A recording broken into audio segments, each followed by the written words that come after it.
नमस्कार। कक्षा 10 की साइंस का चैप्टर 1 शुरू करते हैं। चैप्टर 1 का नाम है भोजन एवं मानव स्वास्थ्य। भोजन के बारे में आप सभी जानते हैं। इसमें सबसे पहली परिभाषा आती है पोषण की। देखिए, पोषण होता है जीवों द्वारा भोजन ग्रहण करने की प्रवृत्ति को पोषण कहते हैं। यानी कि जीव जिस विधि से भोजन ग्रहण करते हैं उसी को पोषण कहते हैं। भोजन दो प्रकार का होता है, संतुलित और असंतुलित भोजन। सबसे पहले बात करते हैं संतुलित भोजन की। संतुलित भोजन ऐसा भोजन जिसमें समस्त पोषक तत्व उचित मात्रा में उपस्थित हों। पोषक तत्व जैसे कार्बोहाइड्रेट है, वसा है, प्रोटीन है, ये सभी हमें खाद्य पदार्थों के द्वारा प्राप्त होते हैं।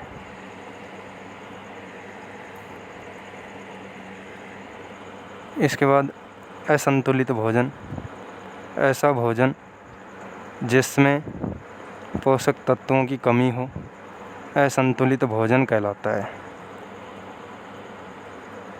इसके बाद भोजन में कुछ तत्वों की कमी हो जाए तो इससे रोग उत्पन्न होते हैं। ऐसे रोगों को कुपोषण कहा जाता है।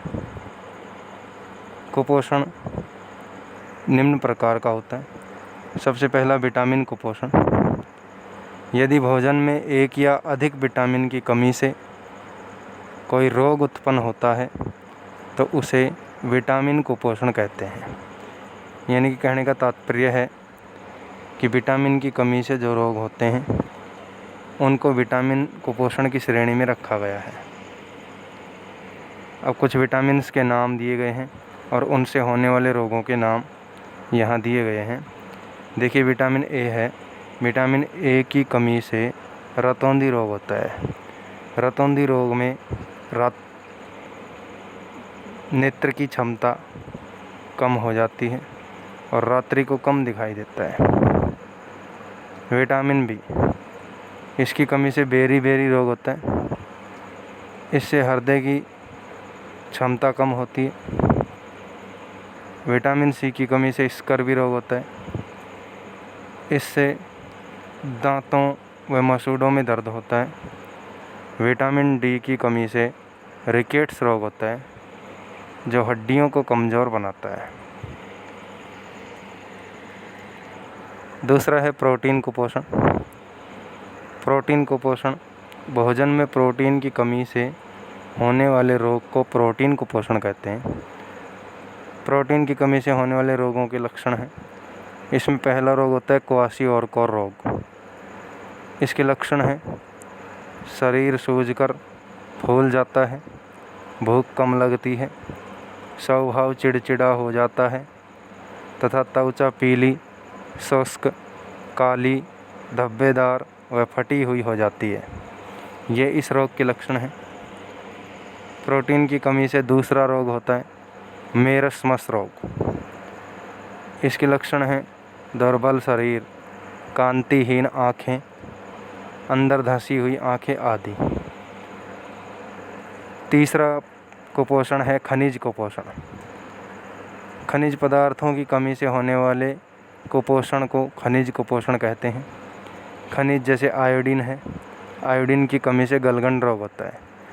इस रोग से गला प्रभावित होता है, गला सूजकर फूल जाता है और दर्द करने लगता है। दूसरा है लौह तत्व। लौह तत्व की कमी से एनीमिया रोग हो जाता है। इस रोग में रक्त में हीमोग्लोबिन की कमी हो जाती है।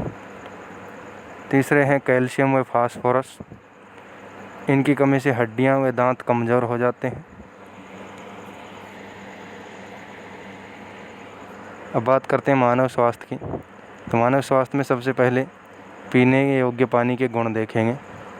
पहला गुण है जल जो है संतुलित होना चाहिए। दूसरा है जल में पर्याप्त मात्रा में ऑक्सीजन होनी चाहिए। तीसरा है जल में हानिकारक सूक्ष्म जीव नहीं होने चाहिए। चौथा है जल में आँखों से दिखने वाले वनस्पति के कण नहीं होने चाहिए। अब दूषित जल के दुष्प्रभाव, यानी कि दूषित जल पीने से क्या क्या दुष्प्रभाव हो सकते हैं। पहला है विभिन्न प्रकार की बीमारियां उत्पन्न होती हैं। दूसरा है दूषित जल से वायरल संक्रमण हो सकता है, जैसे हिपेटाइटिस, फ्लू, कोलेरा, पीलिया आदि। ये रोग दूषित जल के प्रभाव से हो सकते हैं। एक अलग रोग है नारू, जो ड्रैकनकुलस मेडिनेंसिस नामक कृमि से फैलता है। इसकी मादा कृमि अपने अंडे सदैव बाहर के जल में देती है, जिसके सेवन से यह रोग मनुष्यों में फैल जाता है। इसके बाद आजकल की सबसे गंभीर समस्या है मोटापा। मोटापा होता है मानव शरीर अत्यधिक मात्रा में वसा के जमाव के कारण मोटापा हो जाता है। अब ये वसा का जमाव होता क्यों है, यानी कि मोटापा किस कारण होता है। इसके प्रमुख कारण हैं अधिक चर्बी युक्त भोजन करना, जंक फूड व कृत्रिम भोजन करना। जंक फूड जैसे ये चिप्स, बर्गर, पिज़्ज़ा, गोलगप्पे, ये जंक फूड की श्रेणी में आते हैं। कम व्यायाम व स्थिर जीवन यापन करना। शरीर भार सूचकांक, बॉडी मास इंडेक्स, BMI की फुल फॉर्म है बॉडी मास इंडेक्स, हिंदी में है शरीर भार सूचकांक। ये मानव के भार व लंबाई का अनुपात होता है। इसके बाद रक्तचाप, यानी कि ब्लड प्रेशर के बारे में जानते हैं। रुधिर वाहिनियों की दीवारों पर रक्त द्वारा लगाया गया दाब रक्तदाब कहलाता है। यानी कि रुधिर की हमारे शरीर में जो वाहिकाएं होती हैं, उनकी दीवारों पर रक्त द्वारा लगाया गया दाब रक्तदाब कहलाता है। यह दाब शिराओं की अपेक्षा धमनियों में अधिक होता है, यानी कि इस दाब का मान धमनियों में अधिक होता है। रक्तदाब का मान 120/80 mmHg होता है, यानी कि इसकी उच्चतम सीमा 120 और निम्नतम सीमा 80 है। रक्तदाब को रक्तदाब मापी या फिर इंग्लिश में इसको बोलते हैं स्फाइग्नोमैनोमीटर द्वारा मापा जाता है। अब जो रक्तदाब है वो दो प्रकार का होता है। निम्न रक्तदाब, यानी कि लो ब्लड प्रेशर या लो BP कहते हैं इसको। इसमें वह दाब जिसमें धमनी व शिरा में रक्त का प्रवाह काफ़ी कम होता है, उसे निम्न रक्तदाब कहते हैं। यानी कि इसमें रक्त के प्रवाह की दर जो है धीमी होती है, रक्त कम गति से धमनी व शिराओं में बहता है। इसके विपरीत है उच्च रक्तदाब, यानी कि हाई BP। वह दाब जिसमें धमनी व शिरा में रक्त का प्रवाह अधिक होता है, उसे उच्च रक्तदाब कहते हैं।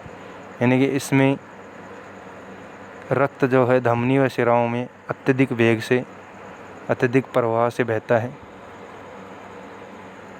इसके आगे अगली क्लास में देखेंगे कल। इसको नोट्स बना लेना।